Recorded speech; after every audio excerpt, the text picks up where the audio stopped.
Nigeria Info PH, at Nigeria Info PH this morning. That's where you'll find us, and every single day that's where you should be getting your conversations up on. All right, so at Nigeria Info PH on Facebook and on X, it's Twitter, by the way, at Nigeria Info PH, at Nigeria Info PH is where you find us. Now, this morning we're going to be talking about the Port Harcourt business space. Now, my question is this: is technology helping to change the perception of business in Port Harcourt?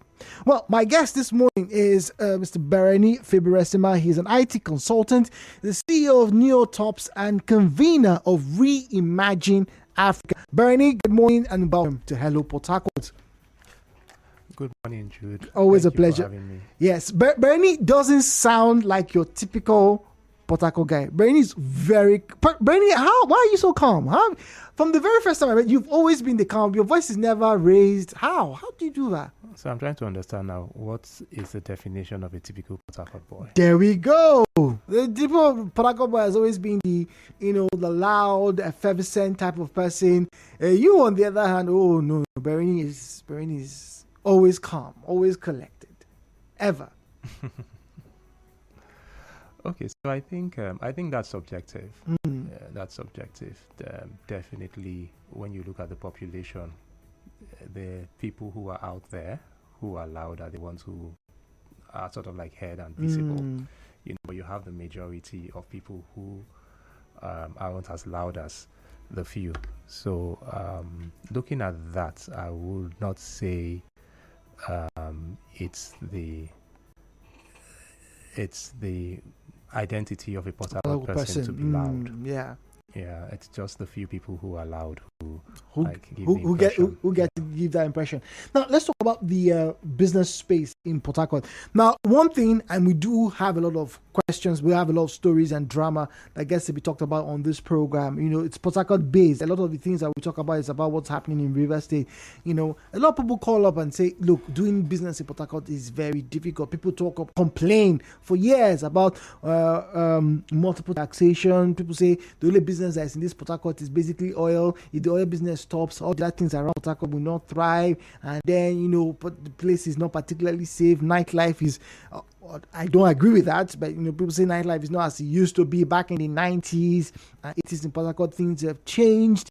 But now, this is the 21st century. This is the era where everybody seemingly has a WhatsApp account, a Twitter page, or something.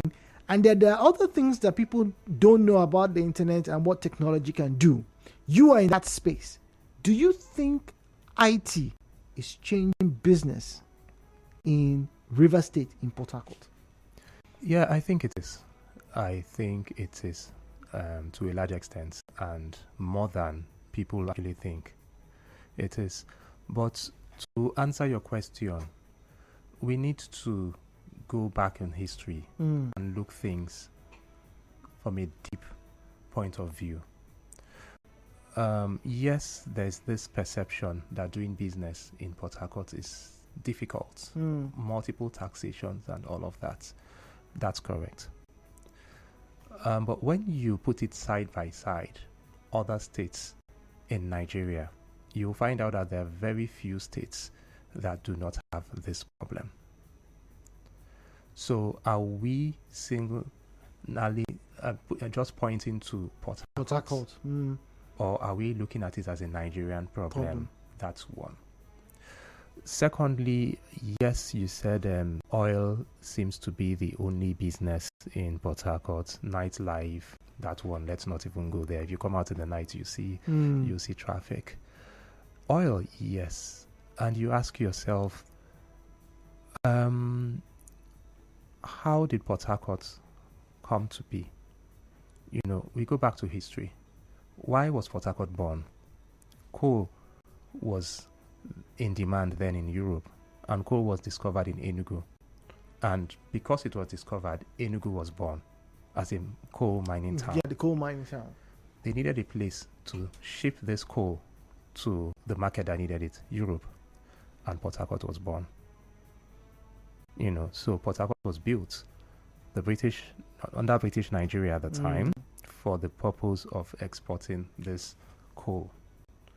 And then they built a track, the rail track, the rail The rail rail line, line from Enugu down. from Enugu down to Port Harcourt to the NPA, where it will be exported. And then a town was built there by the Sierra Leoneans. So the Sierra Leoneans were the first people to handle administration in Port Harcourt at the time. So it was a coal-powered city and a coal-powered economy. It moved on to the discovery of oil. Shell had discovered oil. Some people say oil had been discovered before then, but the point is, it moved on to an oil economy, which is still what it is today. And so there's been this talk that if the big oil companies leave, then we might have somehow like the worry effect. We might not have an economy anymore. That's correct in a way. But at the same time, Nigeria, what is powering Nigeria? There's a saying that Nigeria's money is made in Rivers State, shared in Abuja, and spent in Lagos. When you look deep into it, you see that, look, this is actually true. Because many of the businesses in Abuja and in Lagos somehow have petrodollar in them, if you look deep into it. Look at the banks, look at all these businesses. So if oil crashes, then many of these companies will go down. Apart from, northern Nigeria, that is sort of like the food, agriculture. You've been to Jos and you've been to Benue and the rest. Kaduna. It's agriculture and everything. Then you look at the solid minerals, which is not in the Nigerian radar. But beyond that, our earnings as oil. So the question is, how can we get the money that is made in Rivers State, shared in Abuja, being spent in Port Harcourt? That's where entertainment comes in. And what we are seeing here are stopgap approach initiatives. Somebody comes and sets up a nightclub, somebody comes and opens a restaurant and everything to harness. But the person who is setting up the nightclub doesn't really understand the money, doesn't understand the economy and everything, and that's where government comes in. And when I say government, I mean our definition of government: by the people, of the people, and for the people. So we, the people, need to be enlightened about the importance of policies that will harness the opportunities in what I will call the play economy. That's the entertainment economy. So we need to start thinking of policies. We need to make a case. That's where civil society needs to come in. That's where the business community needs to organize itself, and see the potentials of these things. So entertainment is a revenue earner. It can contribute largely to IGR. It can contribute largely to the GDP. So you look at entertainment, and when you look at entertainment, it's broken into several fragments. Events and meetings alone, that one alone can bring in a lot of money. And you see halls being built all the time. Yeah, there are a lot of them springing around Port Harcourt all the time. There are weddings, there are burials, there are so many things, and you just see dollars being lost because we are not harnessing these things.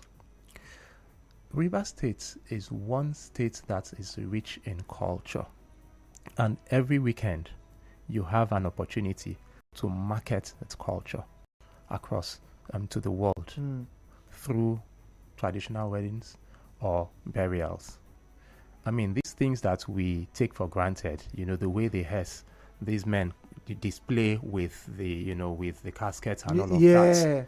That is something the world has never seen. Became popular during the lockdown. You understand? And if we begin to put in place policies on how we can harness these things, then we'll be able to generate a lot of revenue in the E&M, that event and meeting sector, which is just one part of the entertainment. Now, when people come for events, be them weddings, burials, they come with money to spend. So if you give them first class, that's 5-star opportunity or 7-star opportunity to spend the money, they will spend that money. If you give them 1-star, they will spend. So sometimes you see somebody who has come ready to spend money for 5-star. So I'll give you an example. We have, during the holidays, we saw videos of Andoni Beach and everything, and many people for the first time could see that indeed we had long stretch of white sand beaches, yeah, in River State. And these are not places you can access, you will access by boats. You can actually drive there in less than 2 hours, you're there. You know, the people who go there for recreation will not mind spending the night if there's a 5-star hotel there. Even if it's a 1-star hotel. So what happens? You play and you come back, and that's money that you would have spent staying there. Stay. Then they have the opportunity to go to Europe or Dubai. That same money that they would have spent in Andoni, because Dubai gets it, Europe gets it, to a large extent Lagos gets it, you know. So they've put things in place to make it easy for these guys to spend that money, and they spend it there as opposed to spending it in here. So the private sector, so when I say government, private sector is government. You know, everybody is government. We need to be conscious of this. We need to work together. We need to begin to push for policies. You know, we need to begin to create enlightenment and everything, and begin to see how we can push for policies. Why do we need policies? To create incentives for people who want to do business in that space. We need to begin to look at things like the ease of doing business, rankings and all of that. Everybody needs to be enlightened about this and see how we can come up with the right policies that would make it easy for people to spend money. Because why is there multiple taxation? Because people haven't been informed about it. So if you say, you know what, hey, look, multiple taxation, yes, you are making XYZ amounts. For different but if people. you collapse it to one, we'll be able to ensure that this money would multiply it. You know, and everybody wants to make money. By the time you make that business case to whoever is in charge of creating these taxes, and see that everybody is carried along. So the officers who come to collect the tax, they see that, look, they can actually get steady income and everything. Without having different... Exactly. You know, then things would work. And believe you me, River State has a lot of potential for entertainment alone. You know, enough to make this place the entertainment hotspot for the continent. And talking about entertainment hotspots, we usually have guests come join us on Friday. Don't forget, tomorrow's Friday. We have Entertainment 360. We have conversations lined up for you. Now we'll take a breather. When we come back, we're going to talk to Bereni. He's giving us one example of how a sector of the economy can be boosted here. He's directly involved in the IT space. We'll come out talk about a bit about IT. Talk about fintech startups. Some of the things that he has seen. And why a lot of people are sleeping on Port Harcourt. When we come back, that's our conversation. Stay tuned.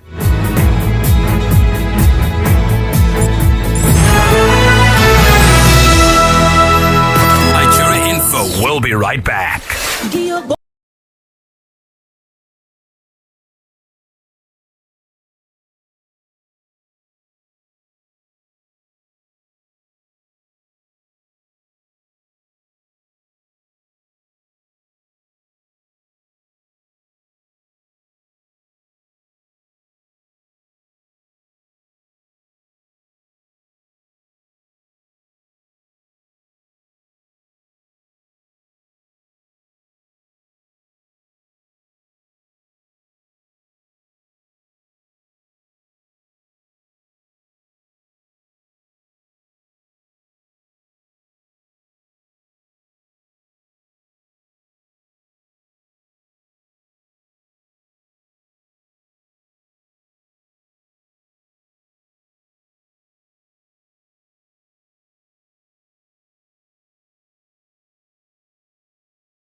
the perception of business in Port Harcourt? Well, that's what we're talking about this morning on the Port Harcourt Business Space. My name is Jude Omamegbe. My guest this morning is a CEO of Nuteps, Mr. Bereni Fibiresima. Bereni, good morning once again. Good morning again, Jude. How are you doing? I'm well. Okay, all right. So now, you just before the break, you made mention that look, things are changing in Port Harcourt. Things can change, and you made an inference with the entertainment space. And I know personally, you've worked with some of the entertainment people in River State over the years. Some of the very big names in the past. But now let's come to where a lot of people are right now.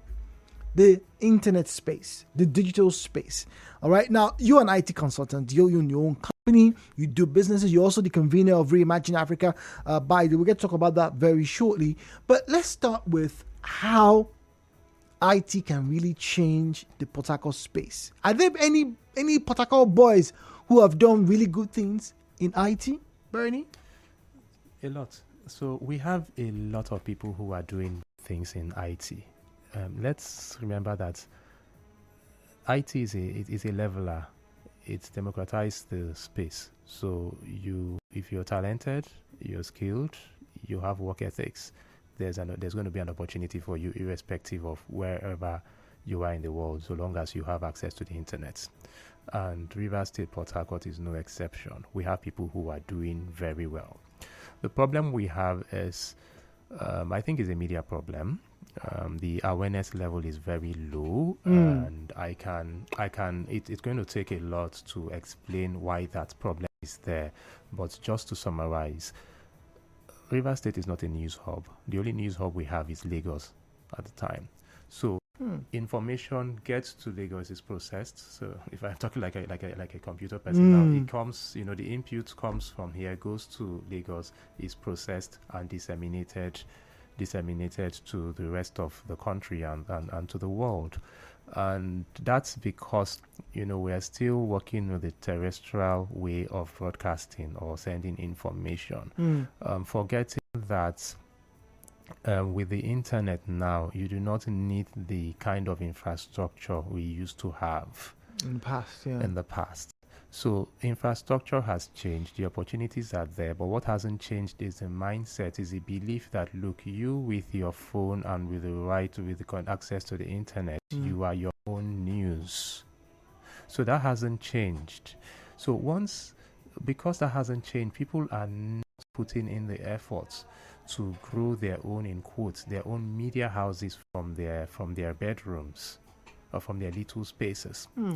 And so whilst you see young and old media people and what I'll call accidental media people, to explain that, you have the people who are the media professionals, who are the known media professionals, but you have the people who just somehow stumbled on how to create a blog, or they have a Facebook page and they are beginning to get following and everything, and you're like, oh my goodness, you mean I'm now in this space. I'm now what we call it now, an influencer. But yes, it's one thing to stumble on that, but now to be intentional about branding, about being aware of who you are and ensuring that you take steps to keep that reputation of being an influencer or a media person. That awareness is very low here. And I think that is actually the bane of what we're talking about.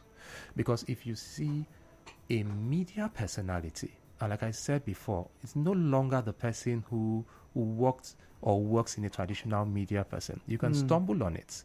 When you are aware of that, you begin to inculcate certain habits, certain work habits, etiquettes, and professionalize that new endeavor. We don't have it here. And because of that, we are suffering the effects of it.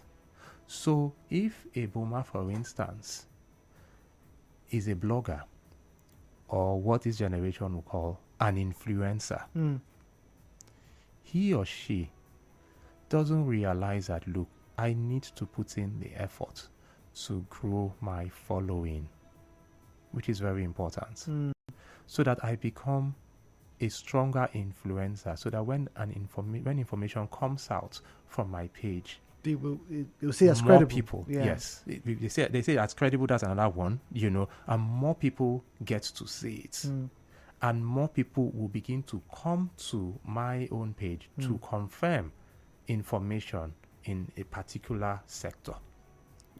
We don't really have people who are that intentional about it, who are growing.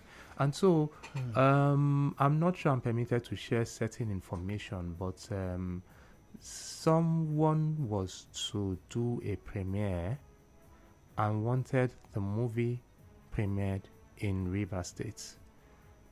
And the partners, international partners, said, look, you can't premiere that movie in Port Harcourt. We understand why you want it to be premiered in Port Harcourt, but Port Harcourt doesn't have the ecosystem, and it's not about the venue. It's not brick and mortar, but you do not have the ecosystem.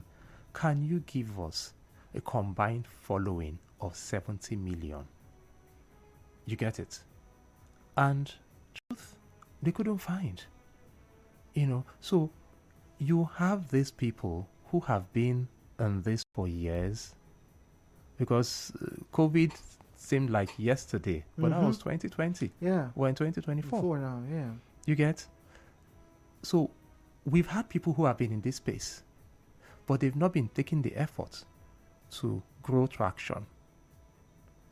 And so when we now begin to realize that you can be an information hub without the help of government, in quotes, now with the internet, you can do it by yourself. If you need to go and study, there are courses that can help you. If you need to follow anybody who will guide you, a mentor, they are there, out there. But be intentional about your brand. Grow your brand. When we get to that point, then the world will begin to confirm stories from people who are here. So what the problem is we have talents who are doing very well, but they are not known because the influencers, the big people, do not know them. But let's talk a little bit about that, because, like I said, everybody's in this digital space. Fintechs, about a decade ago, I once saw a report that said, the future of fintech is Africa. And then we saw the likes of some of these startups come through, breaking boundaries, generating, getting 100 million capital seed funds and things like that. Yeah. Young men, straight up from universities, were now in the front and center of deciding where and how people spend their money. Yeah. And you were saying that a few of them have come from Port Harcourt. A lot of them. So I could... When you look at Port Harcourt, one of the biggest success stories you talk about in tech is Andela, correct? Mandela was responsible for Mark Zuckerberg coming into Nigeria. His first visit to Africa, Lagos. Mark Zuckerberg, that's Andela. That's the Port Harcourt person. No, I'm coming. The co-founder of Andela. You were founded by two people. Then they moved to Flutterwave, which is the fintech. Both companies are unicorns. I mean, they are valued at over $1 billion currently. We have a silent co-founder who was raised in Port Harcourt, schooled in Port Harcourt, did his secondary school in Port Harcourt. Actually went to Jefta, which is not too far from here. Are you serious? Fintech, one of the leading fintech companies was Paga. And it was co-founded by a Port Harcourt boy, true and true. Wow. He went to Stanford and everything. Port Harcourt boy, but he's in Lagos. We can go on and on. There's this startup that is making waves for publishers, Seller. Seller. So people who write books now, they want to sell. It's a Port Harcourt boy. It's a Port Harcourt boy. He's in Lagos. So you can go on and on and on. So the question is, and yet, like you said, they're not known. They're not known. I mean, they're not known to be Port Harcourt people, right? So the thing is, what exactly is the problem? Is these same things we're talking about? I was talking about the movie premiere. The guy said, look, yes, we understand and everything. We get it. But this place cannot host a premiere. So it's a note to self. Go and do your work. Do we have the photographers? This is not an indictment. Okay, fair it's enough. Not an indictment, please. Do we have the photographers who are global? Can we have a global event where local content, it will be 100% local content in terms of support, every aspect, without going to bring in people from outside Port Harcourt? The answer is no. And this is me, who is very passionate about this city, telling you the truth, because we've been to places and we've been met with these realities. So we need to. It's not as if we're not getting our game right, or it's not as if we don't know our stuff. But we need to begin to understand the way the world thinks and follow that template. So when we get to that stage, then it will be easy, for us to begin to celebrate our own. I'll give you an example. Our very own Burna Boy, raised in Port Harcourt, he's all over the world, and there's something he does not miss whenever he has the chance, be it in a show or an interview. He tells the people he's a Port Harcourt boy. What is he trying to do? He's trying to make the world know that, look, there is something in that water. There's something in the water. For a person like Burna Boy, that endorsement costs a lot of money, which he is lending to the city that raised him.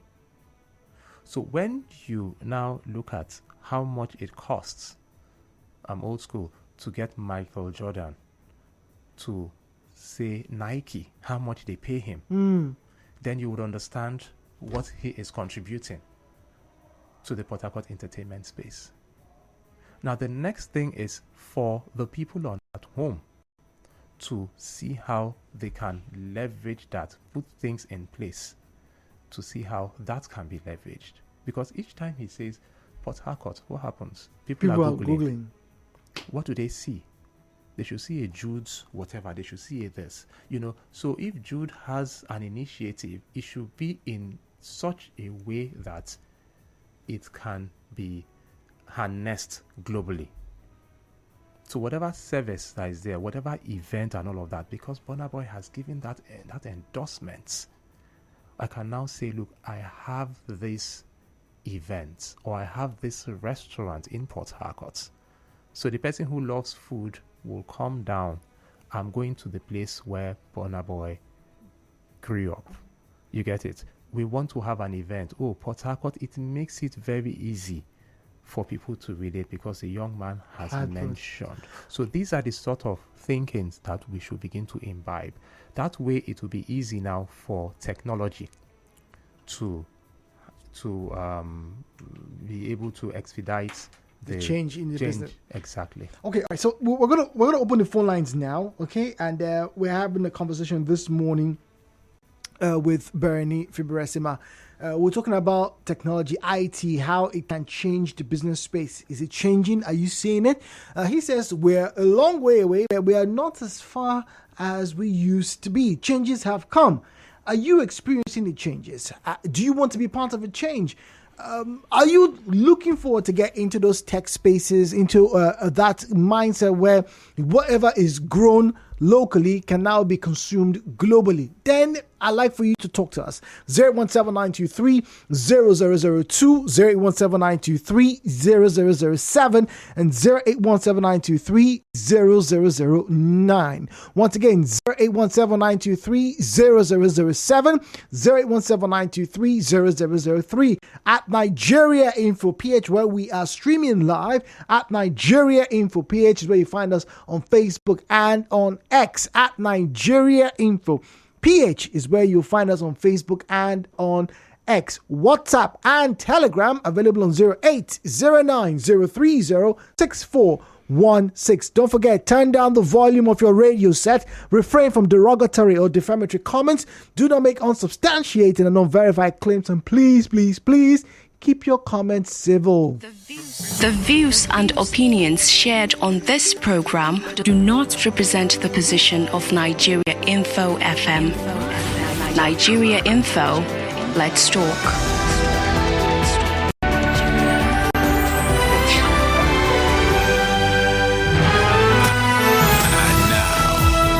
Port Harcourt with Jude on 92.3 Nigeria Info.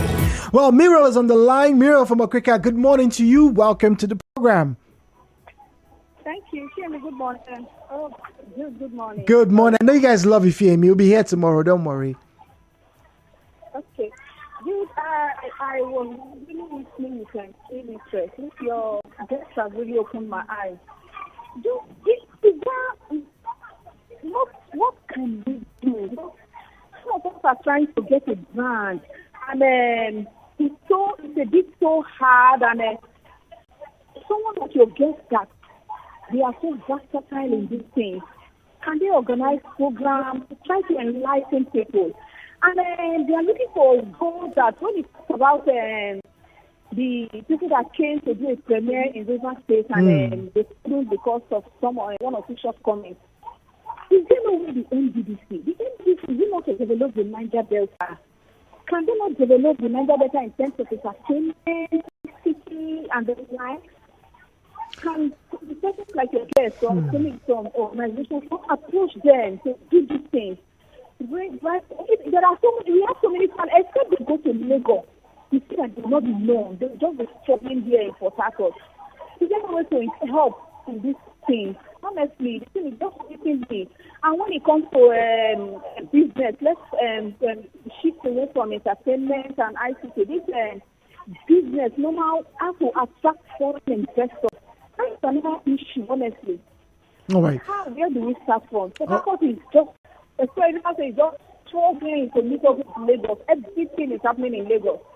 All right, Mira, we'll ask him. Just take note of her question, and let's get to talk to Okonkwo in Rumukuta. Good morning, please. Yeah, good morning, bro, Jude. Good morning, Okonkwo. Thank you very much for calling. Yes. Our topic says, can technology help to improve businesses in River State? Yes. And the reality becomes that Lagos has robust technological success and progress. And the major thing that brought that is because of constant light or constant energy supply. If we are expecting a robust technological improvement and success in River State, energy must be the first point of contact or first factor. Then, in aspect of IT, improvement also in River State. It has a lot to do with also energy. Because all the people that have their technology centers, they make use of diesel. And some of them buy diesel of 200,000 or 300,000 every week. That's terrible. And thereby losing a lot. The benefits and the advantages they would have gotten. They spend them in buying fuel and diesel. So if we are thinking of bringing our IT industry here, also need to improve, and our technological industry in River State also need to improve. This factor of constant energy must be there in order for it to be fruitful. Okay, all right. Okonkwo, thank you very much. Zion is Jerry. Zion, let's have a contribution or question quickly so we can get to my guests to answer some of them. In Lagos, we talk about the just aliens that came to build Lagos. Our problem is we in Port Harcourt here. We are very wicked to each other. And we don't love the city. How much is shop rent in Port Harcourt? That is number one. You see these landlords. The landlords in Port Harcourt are inimical for Port Harcourt. Do you know that the shop rent space in Lagos, Port Harcourt is not expensive? Are you sure about that? If you are talking about except that area that is already developed. Look at the sense of Lagos. They know the area. This area, let life be easier. Before you know, people will flood in. People flood in, they have got the targeted market. Life becomes normal. They shift it to another place again. Do we have that kind of sensitivity here? So look at the character of our youth. Our youth are supposed to be protecting the city. What are we doing? We are causing problems. We are talking about nightlife. Who will come to build the nightlife? The Lagos you talk about, from Ajangbadi to Balogun to Mile 2 to Jibong, to say I know Lagos very well. The indigenous people will come outside in the night just to sit down. After this, eat too much. Okay. Come outside. All right, Zion, thank you very much. Let's get to our guests because we're running out of time. Now, the first person, Mira, says, look, please, what exactly do we need to do? She says she was moved by your comment. She feels confused. How exactly people like you and the CSO groups and places like that, what exactly are you doing or can be done? And the second caller says, look, power. We need to, the government needs to talk about power. Zion is saying it's the people. So, Bereni, how do you address all these multifaceted questions and issues? The first caller, what's her name? Muriel from Okrika. Muriel is in my hometown, Okrika. A couple of weeks ago, we were in Okrika because I belong to a group called Beach Harcourt. It's a movement. Okay. You can check them at beachharcourt.com. It's a movement started by a diaspora and a returnee. He's been in Port Harcourt, born in the UK, came to secondary school in Port Harcourt, went back to the UK, and there's something Nigeria does. If you spent your secondary school years here, you keep coming back. So he came back and he saw potentials in our waterfront and beach. So he started Beach Harcourt. That's a WhatsApp group. Now there's a website, beachharcourt.com. And the whole idea is to use events to raise awareness of the potentials of our beaches and waterfronts. So they went to Andoni last Good Friday. They've gone to the Port Harcourt Boat Club. They've gone to Okrika, and they plan to go to Andoni, Boni, Kola, all those waterfronts. And people are actually amazed at the potentials. His idea is, look, we party in the undeveloped beaches till they become developed. And I'll tell you that that's nice. Yeah, in fact, they even had a meetup in the UK. And an investor is interested in coming to invest. So I can tell you that. Now, we were in Okrika, around the Ogbobo area. There's a lovely place there. And we had a party there. It was sort of like a blend. So while you had the party and all of that, you had the masquerade come. And there's this Ogwin that moves on the water. It was beautiful, and everything. And so a lot of people saw that amphibious masquerade for the very first time. There were videos and all of that. Now, I would say to my sister that people are actually doing things. And I want you to be intentional about doing things as well. If you have a business, if you have a brand, be intentional about it. You talked about NDDC. Hold on. Let's quickly get this commercial. We'll come back with final thoughts with Bereni. Stay tuned, please. As a mom preparing for a big match that goes well with bold Henny Semovita. Hey, for you.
Back and we're getting straight to Bereni. Final thoughts here and suggestions and encouragement for people who have those questions. All right. Okay. Yeah. So to talk about NDDC, like she said, these guys are doing things. I know the new administration is trying, and I will tell you, a few months ago they tried to have like something for the creative to promote its culture and everything, and I think it was Asueke who was asked to put that together.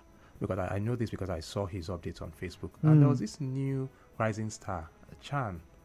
He did this song. It was on YouTube, the Earth song. Okay. Beautiful. And Asueke had to come on Facebook, put the things in. Look, guys, find this guy for me. It shouldn't have been that way. You get?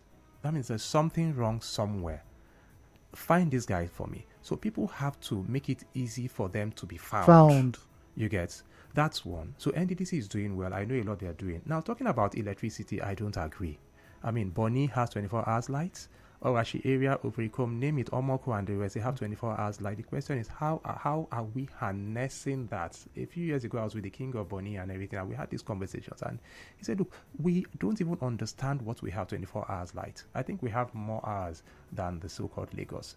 The final person, I think he needs to really, really re-verify some of the things he said, because it's not that bad. What we need to do is we need to begin to realize that the opportunities are there and how we can harness these opportunities. Okay, all right, Bereni, thank you very much. Well, Denise is here and we're getting ready for Sunnyside after the news.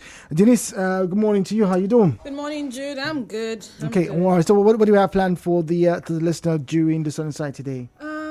Instant punishments and consequences. Are you talking about those boyfriend and girlfriend instant punishment? Because I know there was one girl that was a bane in my life when I was in university. Any day I don't call her, I will not talk to you again. Go away. No. I'm talking about our justice system. Oh, we always talk about delayed justice. There was a robbery somewhere around other judge, and it's on our news bulletin. One of the robbers died on the spot. Yeah, and from what I heard this morning, some people were rejoicing. But anyway, well, you get all those conversations when Denise comes through. I think I should relocate to Bonny. I heard Bereni talking about 24 hours, my brother. We'll talk about this. Bereni knows people, and it's a good thing that we know Bereni. All right, well, thank you guys. Hello, Port Harcourt. Put its breaks here, and the news coming up your way in 35 seconds, and after that, the sunny side of conversations.